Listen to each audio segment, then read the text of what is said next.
Well, welcome, Hugh. I'm excited to sit and chat with you for a minute before our event. And I know about you a little bit, but I Mhm. wanted you just to share with everyone watching just who is Hugh Bell, and then we're going to dive in a little bit to why you're speaking on the topic you're speaking on. So Yeah. who are you, Hugh? Oh gosh, I think that's like such a great question. I'm probably uh, I'm probably many things to many different people. Yeah. um, in well, in Greek, they had the temple at Apollo. It was like their most popular temple, and when you walked inside the temple, inscribed on the granite like entryway said "Know thyself." And I think if I were to describe like who I am, um, I would say I would probably say I haven't thought about this. This is I want to You get like a good Hugh, answer. you are the philosopher at heart. As long as I've known you, the way that your Yeah. mind works, and you're a deep thinker and extremely intelligent, and someone who has really, from the sounds of it, has really continuing to gift others with kind of the path that you're diving into now, which is very different from a few years ago. Yeah, I think I'm more public about it now. And I would say I would probably describe myself, and this is going to sound maybe super melancholy, and I don't mean it to, because I think it's true for all of us. But I would say I am a man of sorrow, well acquainted with grief. That's Hmm. what I would say I am. And what are the gifts that it's brought you? I think when you're able to make peace with your sorrows, because I think we all have them. I've had thousands of people come out to my workshops, and now it's turned into retreats, and it's this beautiful wild horse ceremony. I ask everyone who here has experienced sorrow. I've yet to have anyone not raise their hand. Hmm. And so I think that we're all actually that. I think when we learn to face and feel that, and the shadow emotions that come with that, what we end up with is leaning into or mm, really discovering our wholeness. And Hmm. so I think that the gift that that's given me is really being able to see my wholeness and make peace with all that I am. That's that's what I would Hmm. say.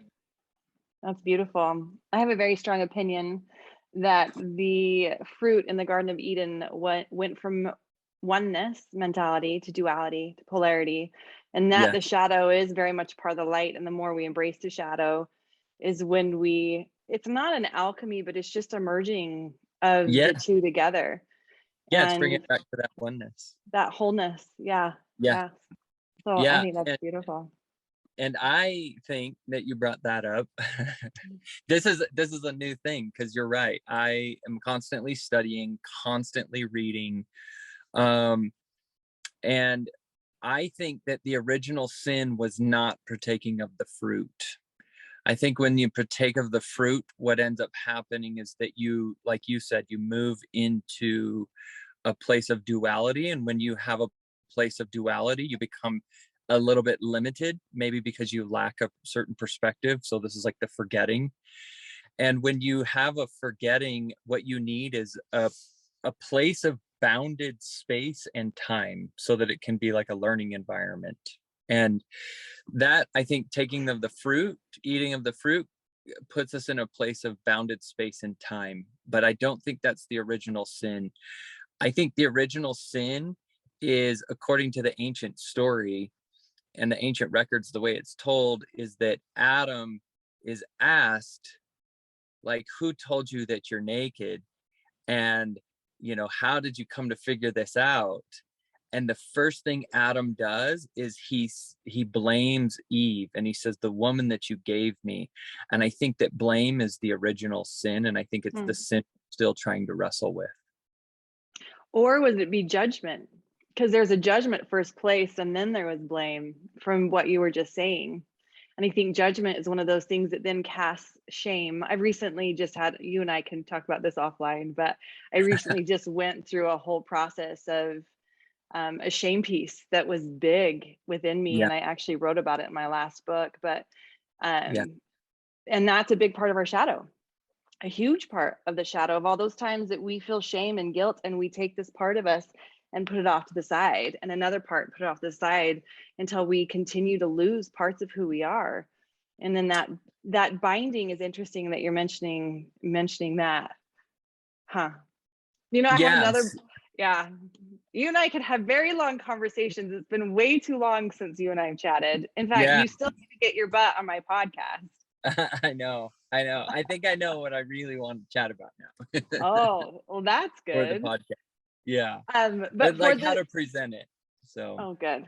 Well, then we'll have to connect after this. But for the Speaker Symposium, you really wanted to, are you still wanting to talk about how we're not our story? Yeah, totally. Awesome. Because it goes into exactly what you just said about shame.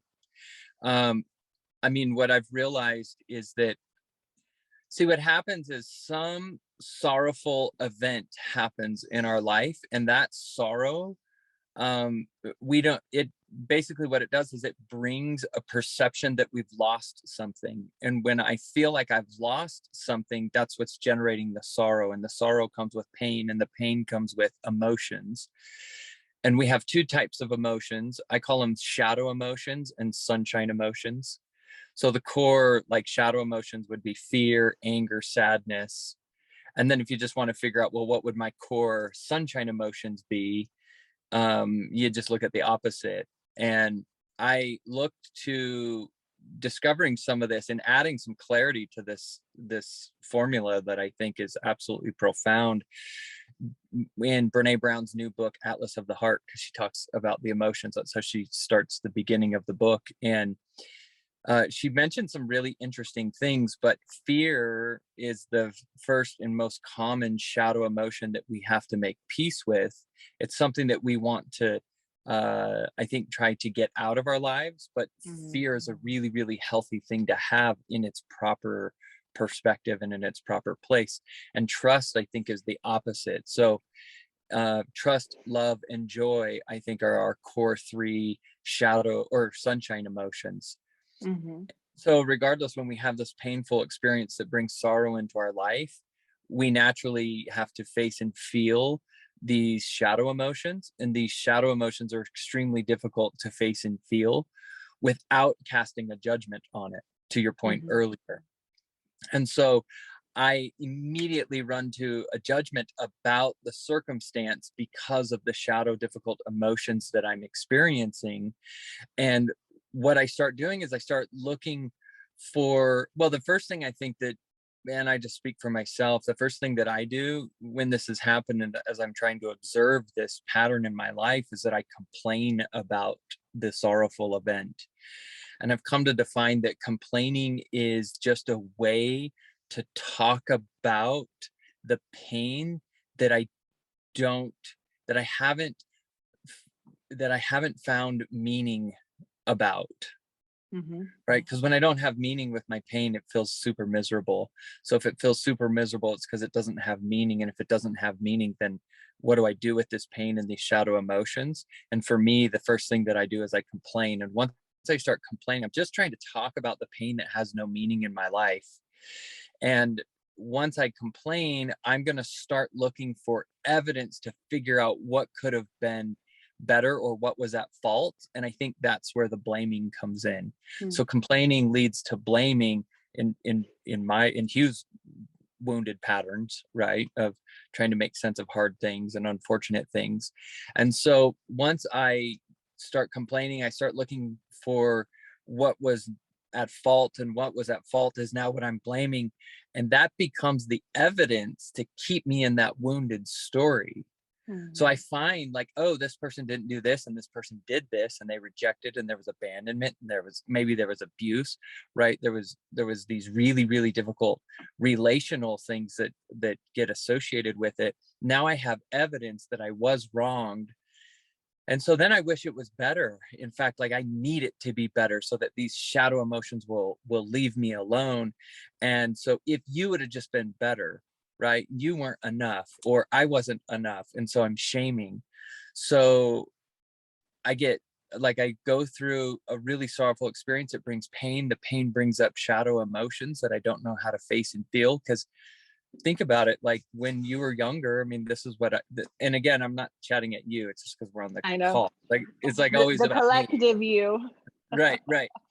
But it's like if I uh if if I've got this shadow emotion that showed up, or fear, sadness, anger, disappointment, jealousy, whatever those are, it's like when you were a little girl, or when I was a little boy and I felt fear or I felt sadness or anger, it's like, who taught you how to sit and face and feel that emotion? Nobody. You Nobody. avoid That's it. the answer everyone gives. I asked thousands of people that question and everyone says nobody. Yeah. But then the next question that I realized, and I like talk to everyone about, is, so who gave you those emotions? Like, where did those emotions come from? And it's like, well, we were hardwired into our operating system from the moment that we were born. Mhm. So these emotions are mine and they're never going to leave me. And if I don't make peace with them, well, that's why I feel like they haunt me. Mhm. Right. And so, Yeah. Well, and I think in our so then, society, the feeling the emotions all the way can lead to depression, suicide, craziness. Like we have been so conditioned to pop a pill to yeah, avoid feeling, when to your point, it is part of our chemical makeup, just like yep, pumping blood through our body. Like there is a yep, reason for it. yep, Yeah. yep, 100%. So if no one ever taught me how to face and feel these shadow emotions that are actually mine, they're my guides, right? Not my Mhm. tormentors. Then when these hard, difficult circumstances show up in my life, and these shadow guides come in, it's like, well, I don't know how to shine a light on them, so I don't know how to hear the message, that they have for me. And so then I'm going to complain, and if I complain, I'm going to find what was at fault, and if I find what was at fault, I just blamed it, and if I blamed it, well, then something wasn't enough, and if it's not enough, well, then I just shamed it. So complaining leads to blaming, and blaming leads to shaming, and that's all based in judgment. Mhm. And it's based Mhm. in a really interesting type of judgment, because there's good judgment, right, and common sense, which are really just, I think, a healthier way of saying that is boundaries.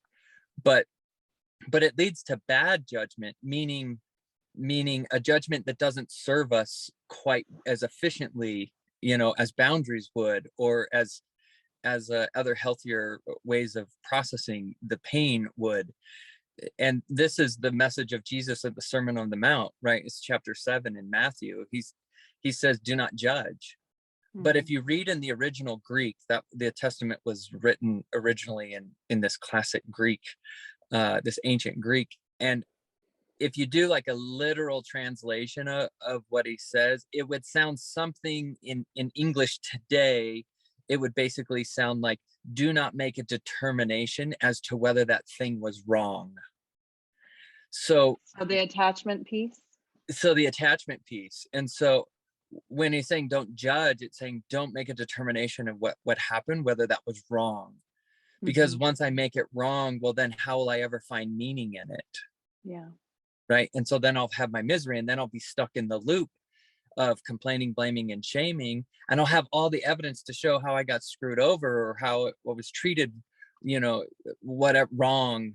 And then I can't get out of that story. And I think that our wounds are predominantly emotional, because we are emotional beings. We're sentient beings. Mhm.